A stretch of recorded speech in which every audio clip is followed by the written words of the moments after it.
What's going on today, guys? What you see right now on the screen is a couple pictures of the babies that I produced this year. They both, I produced two different clutches from the same pairing, but I want to give you guys a little history on this pairing. Sort of like a story time, like I did in a video, I think 2 days ago. So yeah, these are a couple of the babies, and I'm gonna go back as far as I can, um, as far as genetics behind them. So yeah, we got zeros, some hypotrans, and stuff like that. But we're gonna start off with an import that I got. His name is Riley. Riley was a male G-striped triple het. He was hypotrans and zero, and he's produced by Marcus Metz. And here is a couple pictures of Riley. You can see the stripes going down his back. That's the reason I gave him the name Riley. He had like Riley stripes. He has the snake eyes, which I think is I think it runs hand in hand with the genetic stripe.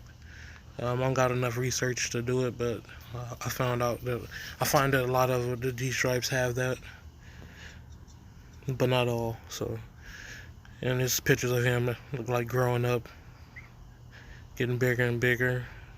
Right here is his first time ever black bearding, and this hair right here is him like pretty much as an adult. He lost some of the red, but he still kept those stripes. This next one is Candy. Candy was in the last story time as well. This is her second breeding.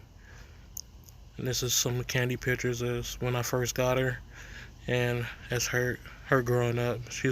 Both of them was both imports from Marcus Metz.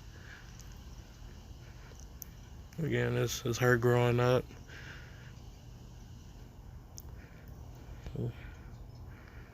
And I bred those two together. And this is the actual clutch, the first clutch of them hatching out.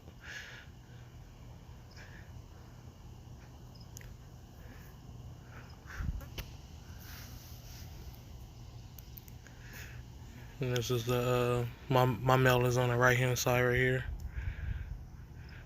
He's in the middle right here. And this is him as he started growing up. You can see the patching shrunk down a little bit. He kept it into adulthood though. Sometimes it'll fade away depending on his mood. Like you can barely see it here. And here are some of the last pictures I took of him before I sold him.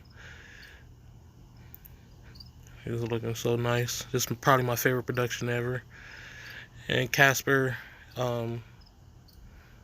we going into the mother's side of the family. This is her grandpa, Casper. You could pause it back on there and read where he came from, but he's a hypo head trans, and I bought him from Josh Davenberger, our Phantom Dragons. He was probably the whitest dragon I ever purchased. You can see the door behind him, how white it is compared to him, and that's a regular house white paint. And I bred this guy to a female het whiplet. Her name was Pina. This is her when she was smaller, and I got pictures as she's growing up as well. You can see she got a little bit more color on her face here, but her body is still pale. And I bred those together, Casper and Pina, and I got Butter.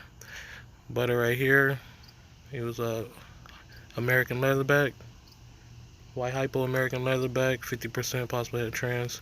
You guys can pause that back there and read that again as well. And the same thing, I got pictures of him. I don't have any baby, like super baby pictures, but I did hatch him out and I grew him up, and you can see his little progression.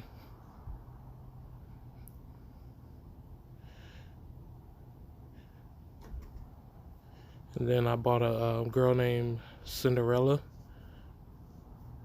and I didn't have the information on my Facebook, but she was a hypo, head trans, and I bought this girl from KP or Kvon Fa, KP Critters.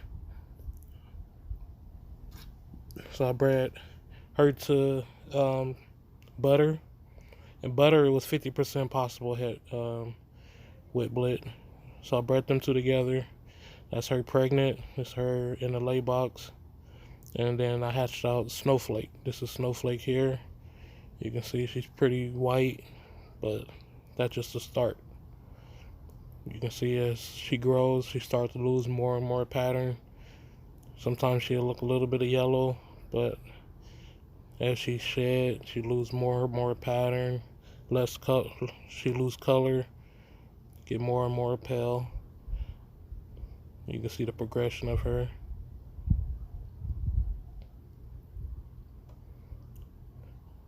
She's starting to look very, very nice, especially right here. Right here, she almost looked like a hypo whiplet. If you didn't see the stripes on the tail, you wouldn't be able to tell that she wasn't a whiplet. And then I bought the male on the left. His name is Axel. That he was another import that I bought specifically to breed to Snowflake. He was a 0 het whiplet and possible het hypo and trans. So bred them together, and I got I think 12 eggs. Out of those 12 eggs, 3 whiplets hatched out, and I got a couple hets, and I kept pretty much the whole clutch until I decided which ones I wanted to keep, and that's where we are today. And I bred a Nonami. This is a Nonami. One of the subscribers gave me the name for him. I had him, grew him up, and I didn't have a good name for him, and somebody said Nonami, which is pretty much no name, but it sounds like an actual name, so I stuck with that. So this is Nonami, and I bred this guy to the girl that I'm going to show you in this video right now. And that's how I got the babies that you seen at the beginning of the video and that you see in all my other videos. So let's get to her. Okay, so you guys seen the history of this girl. She is the mother to the baby dragons you see. Now you guys know the history behind her. Now you know why some of the babies come out looking a little bit white. They got a lot of white lineage in their background. But yeah, I didn't have Nonami to do an actual video of right now because he's at a new home. She was actually at a new home with him, and the lady had to return it to me because she had to move and couldn't take them all with her. That's how I got the other two. Well, one other one as well. But yeah, when she returned them, they was pregnant. She was already pregnant. Like 2 weeks after she got here, she started filling up with eggs. So I decided to go ahead and incubate them, even though usually I would like to do het to het versus visual to het. But being that I knew so much of the history, as you can see in this video, that I decided to go ahead and hatch them out. Because I knew the history of them and know that they were well outcrossed at the beginning stages. But in the future, I still would do het to het, even though I didn't have any bad results of the pairing. But yeah, she's not the most like vibrant or anything like that, but you see the babies that she produced. So when you're getting into breeding, it's not always what you see. Even with some colors, sometimes you can get a very red dragon, and it won't produce what it looked like, and then you'll get one that's dull, and it'll produce more bright.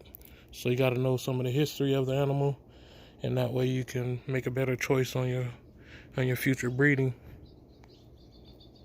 But yeah, hope you guys enjoyed this little story time type video. Put her back, let her go relax. And I hope you guys enjoyed it. Look at my little red man out here waiting for the sun to get to him.